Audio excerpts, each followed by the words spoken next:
তোমাদের মতো ইউটিউবারদেরকে আমি গলে ধরি না। আরে তাহলে আপনি কোথায় ধরেন? আরে আমি পায়ে ধরার কথা বলছি, আপনারা উল্টা পাল্টা ভাবেন কেন? এইটা তুমি একটা কথা কইলে ভাই। তোমাদের মতো ইউটিউবারদেরকে আমি কি না পাওয়ার রাখতে পারি।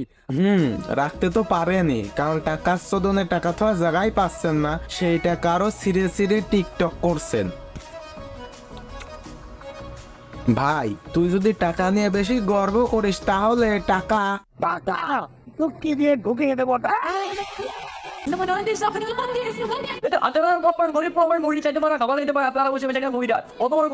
বুঝলাম যে দেশের হাজারো ছেলে মেয়ে মুড়ি খেতে পারে না, এই বলে কি তুই সেই মুড়ি ফেলিয়ে দিবি? ভাই তুই যে সেই মুড়ি ফেলিয়ে দিলি, ওই মুড়ি কি তুই উঠিয়ে খাইতে পারবি? এটা তো অপচয় হইল।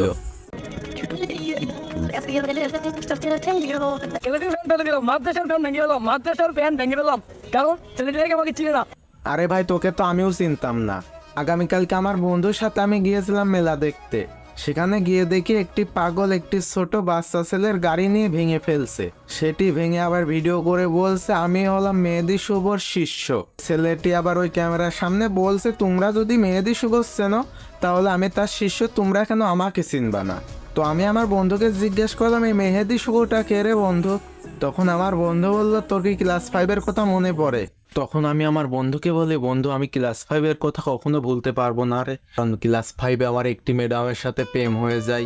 পরে হঠাৎ করে ম্যাডাম আমাকে একদিন গোলাপ ফুল গিফট কর।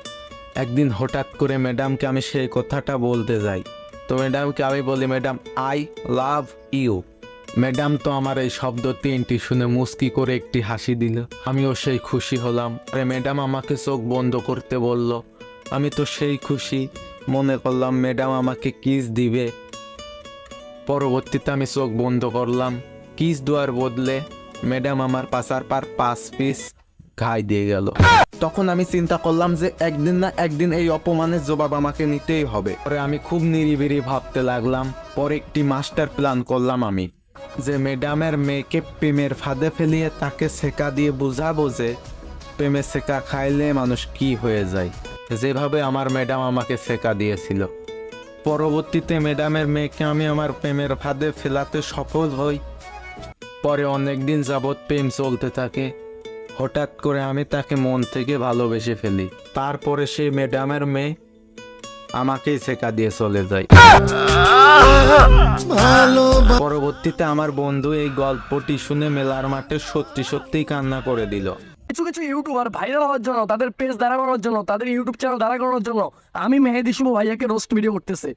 হ্যাঁ ভাই, আপনাকে নিয়ে ভিডিও করা যাতে পেজে 2-4টা ফলোয়ার্স এবং ইউটিউব আইডিতে 2-4টা সাবস্ক্রাইবার বাড়ে। যদি আপনাকে নিয়ে ভিডিও করে তাও না বাড়ে তাহলে আপনাকে আর কিসের সাথে তুলনা করব? আপনারা খালি ভুলভাল ভাবেন কেন? আমি তো জুতার দিকে চোখ তাকাচ্ছিলাম। कैसा लगा मेरा मजाक? তুমি আমার নাম জানতে পারো কিন্তু স্টোরি না। ওয়েট এইরকম ভিডিও আমি কোথায় যেন আরেকটা দেখছিলাম। তুমি আমার নাম জানতে পারো কিন্তু স্টোরি না। ও এবার বুঝতে পারলাম যে এইসব পাবনার পাগল কোথা থেকে এসেছে। এইসব পাবনার পাগল একটা পাগলের দেখা দেখে সব পাগল একরকম করে ভিডিও করে, যাতে 2-4টা ভিউ পায় এবং জনপ্রিয়তা অর্জন করতে পারে। 5 সেকেন্ডের ভিডিও 15 সেকেন্ড স্লো মোশন করে দিলে হেয়া যায়। এটাকেই টিকটক বলে।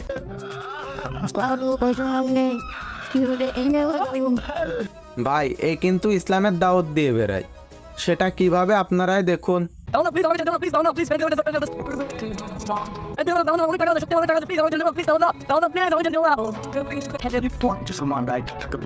বুঝছো, লোকটি কেউ গেঞ্জি দিলাম কারণ উনি মুসলিম দেশে টুপি পরে নাই। উনি মুসলিম দেশে টুপি পরে নাই, এটা আমার গেঞ্জি ছিঁড়ে ফেললাম। তো বুঝছো আমি কে ভাইয়া মেহেদী শুভ, ভাই আমি মেহেদী শুভ। টুপি পরি নাই সেটা বুঝলাম, কিন্তু আপনি টুপি পরেও যে হাফ প্যান্ট পরে রয়েছেন এটাতে কি নামাজ হবে? কাকু তো টুপি না পরে নামাজ পড়তে গেলেও তার নামাজ হবে। কি এমন আমি খারাপ ভিডিও করছি? ইসলামিক ভিডিও করে কি ভুল করছি আমি? এটা কি আমার দোষ যে ইসলামিক ভিডিও করি বললা? আরে ভাই তোরা ইসলামের দাওয়াত দিবি দে, কিন্তু তোরা যেভাবে ইসলামিক ভিডিও করছিস সেটা তো ইসলামে ব্যবসা শুরু করছিস। 2-4টা লাইক ভিউ পাওয়ার আশায় খারাপ খারাপ কন্টেন্ট দিয়ে ভিডিও করছিস।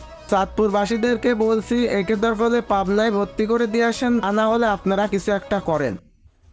কারণ এর জন্য তো টিকটকে ঢুকাই যাচ্ছে না, আর আপনাদের চাঁদপুরের তো একদম দুর্নাম ছড়িয়ে গিয়েছে। তো আজকের ভিডিওটি এই পর্যন্তই। ভিডিও কেমন হয়েছে কমেন্ট করে জানাবেন, ভালো লাগলে লাইক করবেন, আর পেজ হলে ফলো করবেন, আর ইউটিউব চ্যানেল হলে সাবস্ক্রাইব করবেন। সবাই ভালো থাকবেন, সুস্থ থাকবেন, খোদা হাফেজ। Push on me, it could be the one.